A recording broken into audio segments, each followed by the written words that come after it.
Want to come over here and see the elephant? I feel totally at home with them. I can talk to them one-on-one because they don't judge you. You know, they're not looking for anything. They just want to have some fun, you know. And that's the same with myself. And I can connect to that, you know. I can understand that. And the fact that I missed out on so much as a child. As soon as they come in the room, for me, the room lights up. I like the sound it makes. That's great. That's great. They're really funny. Oh my God, they're funny. Didn't one of them say something funny to you yesterday about... Yeah, one of the boys said to me, he said, he saw all the rides and all the amusements, and he said, Michael Jackson, you own all of this? I go, yeah. He said, you paid for all of this? I said, yeah, I did. And you still have money left over? That's exactly what he said to me. I said, yeah. I said, yeah. He goes, I can't believe it. He said, I can't believe it. That's exactly what he said. He was amazed that I still had money afterwards.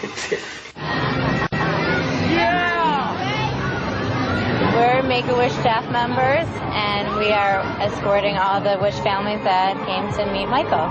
It's just great to be a part of it and see how happy they are.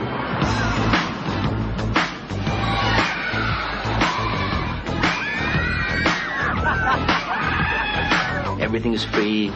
Theater, amusement park, whatever they want to do, they can do it. But it's not free to you. It's cost you millions of Millions dollars. a year, yeah, millions. But, you know, I get it all back when I see them smile. Sugar attack right now. Peter Pan. I've been in the house. I've seen the statues outside the house. Why is Peter Pan a figure of such interest and inspiration to you? Because Peter Pan, to me, represents something that's very special in my heart. You know, it represents youth, childhood, never growing up, magic, flying, everything I think that children and wonderment and magic, what it's all about. And to me, I just have never, ever grown out of loving that or thinking that is very special. You don't want to grow up? No, I am Peter Pan. Are you like a Michael Jackson? I'm Peter Pan by heart. Do you think it would be true to say that you found friendship and inspiration in children that you haven't been able to find in adults? That's absolutely the truth. Really? Yes. Yes. I haven't been betrayed or deceived by children. Adults have let me down. Adults have let the world down. What you're seeing all took place on the day that Martin Bashir and his crew were filming at Neverland. You actually see him in several of the shots being taken by Jackson's camera crew. This was supposed to be a documentary to tell the truth, everything. And I mean, who would bring somebody to his life and open up all the way and wanted to lie about it? You know, if you want to lie about it, don't even do it. You didn't have to do this documentary. Nobody forced them to do this documentary. After a full day spent with children from the Make-A-Wish Foundation at Michael Jackson's Neverland Ranch, what was Mr. Bashir's comment? We'll quote directly from his appearance on ABC's Primetime Thursday.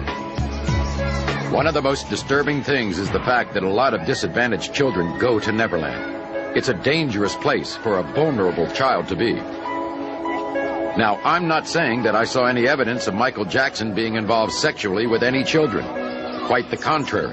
But what I am saying is that children who are vulnerable should not be going into the house of a billionaire superstar where they sleep in his bed. As we said, that was Bashir's comment heard on TV by millions of people. But what did Bashir say to Michael Jackson about this day at Neverland? Let's take a look at the footage that was captured by Michael's camera, documenting the interviews. The problem is, you see, nobody actually comes here and sees it.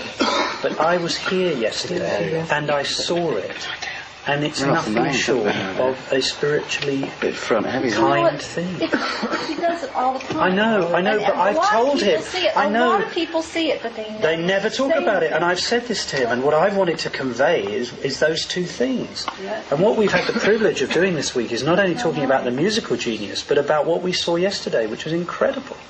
The woman you see has been Michael's makeup artist for over 20 years. Evie was saying, "What are you talking After about?" listening to the glowing praise Bashir had for Michael in this interview, she had a very hard time believing he could call Neverland a dangerous place for children. I've never read about that. I didn't even... It's so hard for me to imagine that Michael opened up the gates not only to Neverland but to his heart, to Bashir.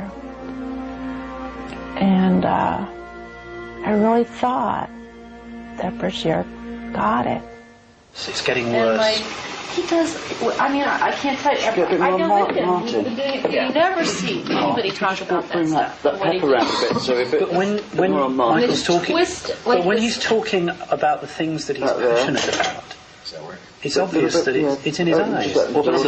This is what's in his People heart. usually don't ask these questions of him. That's it. And if they do, they don't make it in the papers, they don't make it on the interviews, it's all the negative stuff. Stupid rumors. And they cut questions out and they just like that's they right. make it that's why he doesn't even do interviews anymore. They twist everything. From the moment I met him, I mean I remember how can people be so cruel that I read an article and I It's was crying and disgusting. he goes, It's disgusting. Well, we ain't doing that yet. Now, what could make an award-winning journalist have such a different opinion between what he would say on the air and what he would say in the interview footage not included in his special? It appears that after Mr. Bashir had called cut for his own camera crew, he may well have forgotten that Michael's camera was still recording his every word, a possibility supported by a written request from both him and the producers of his special to make Michael's footage available for their review. The different opinion expressed by Mr. Bashir regarding the safety of the underprivileged children who visit Neverland is only the first of several contradictory moments captured on tape, all of which you will see and hear on this program. When we come back, an exclusive interview with Michael's ex-wife. As much as I do not speak about my family, I will. Right now. Michael makes a long overdue confession. You had sex with Debbie. Yes. I know that's difficult for me to say because you're so embarrassed. But you actually had sex with her. You can see those children. Yes. And Debbie tells us about the result. And then his son was born. And the look on his face. Plus, a very surprising revelation from Michael's private cameras. All when we return to the Michael Jackson interview. The footage you were never meant to see.